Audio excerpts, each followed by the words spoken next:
তাকে সালাম দেওয়া।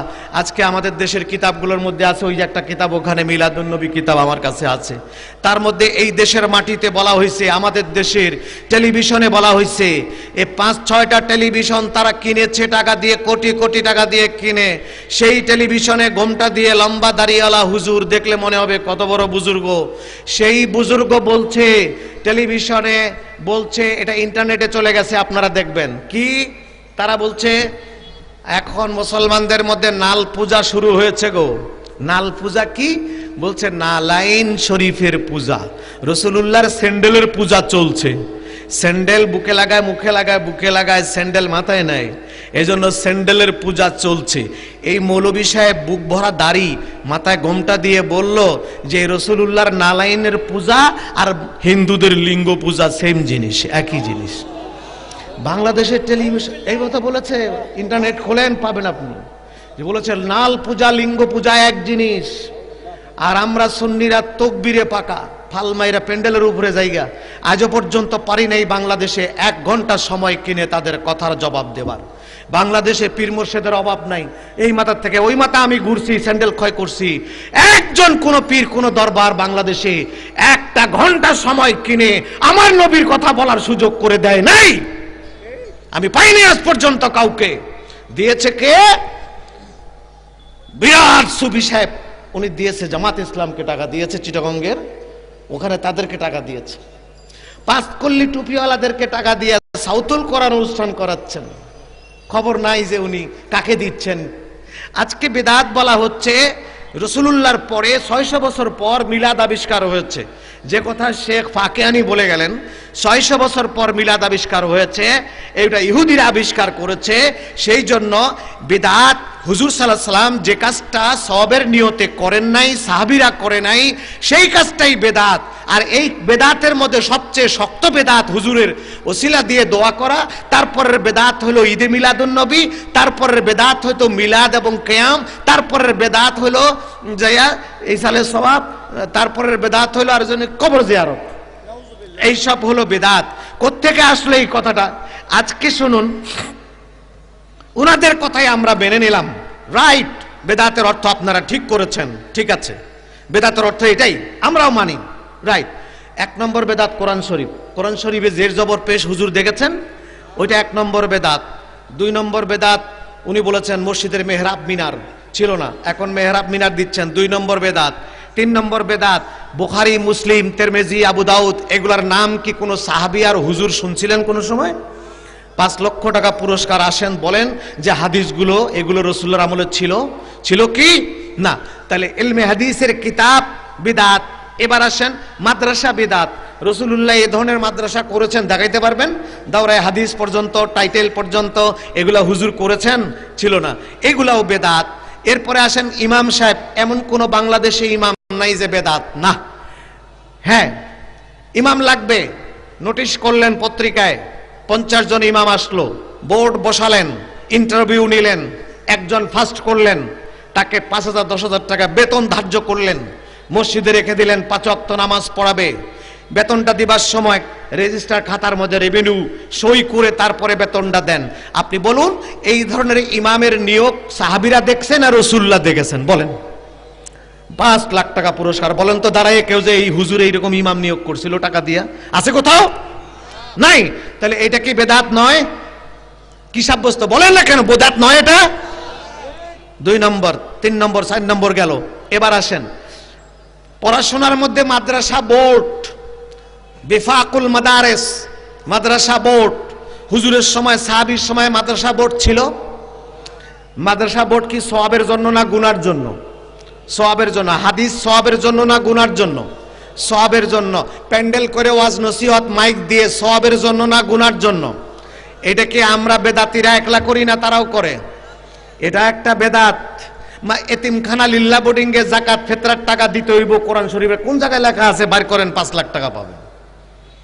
এতিমখানায় লিল্লাহ বোর্ডিং এ টাকা দিতে হবে যাকাত ফিতরা, এটা কোরআন শরীফের কোন জায়গায় আছে? কোরআন শরীফেতে এতিমখানায় টাকা দেওয়া লেখা নাই। তাহলে এটা একটা বেদাত। এইভাবে মাদ্রাসায় লেতিনদেরকে পড়াচ্ছি, এটা একটা বেদাত। তারা কুল্লু বিদআতিন দালালা বলে দাঁত সব বার করে দেয়।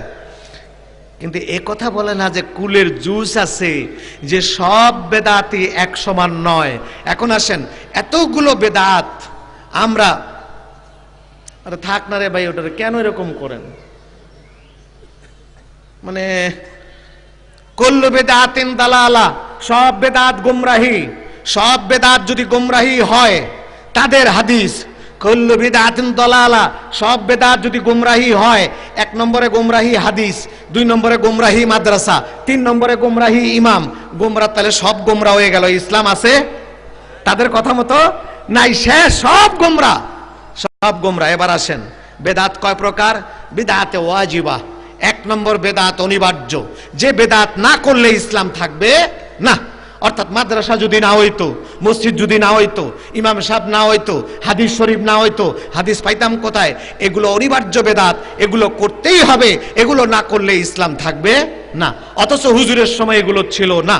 এলমে নাহু, এলমে সরফ, আরবি গ্রামার হুজুরের সময়, সাহাবায়ে কেরামের সময় ছিল না। এটা একটা বেদাত, কিন্তু এই বেদাত অনিবার্য, ওয়াজিব।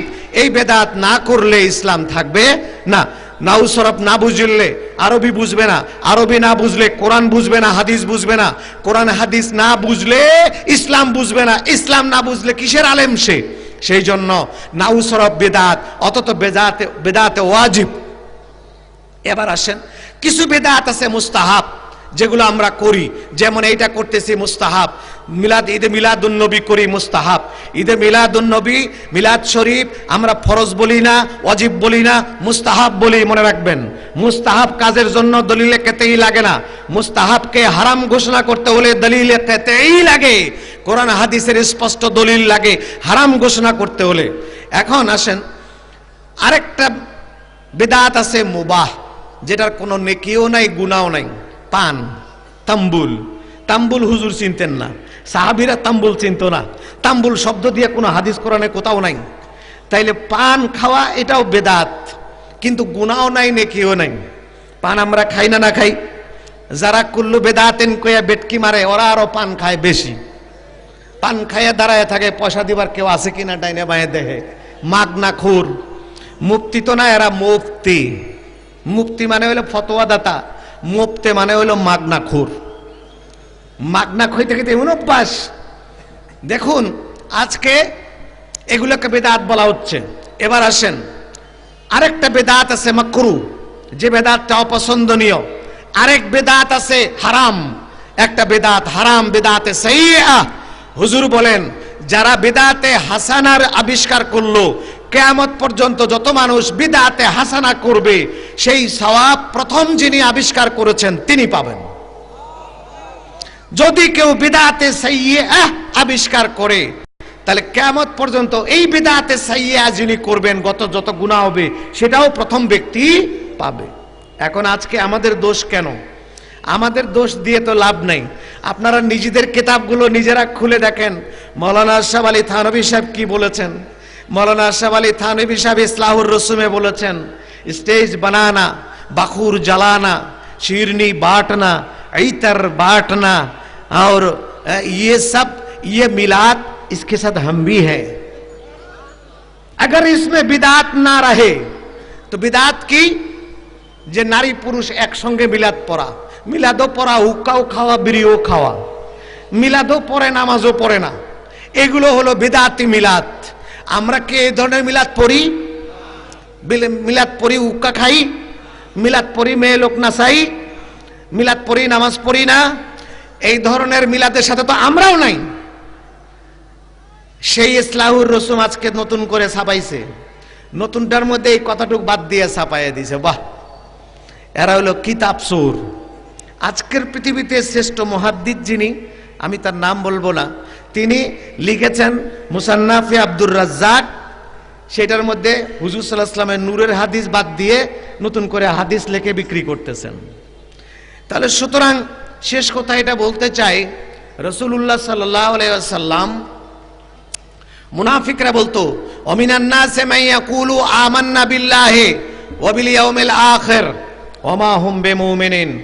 মুনাফিকরা নামাজ পড়তো, রোজা করতো, হজ করতো, যাকাত করতো, কপালে নামাজের দাগ ছিল, কিন্তু আল্লাহ তাআলা বলছেন হুজুরকে ওমা হুম বিমুমিনিন, ওরা বলেছে আমি আল্লাহকে মানি,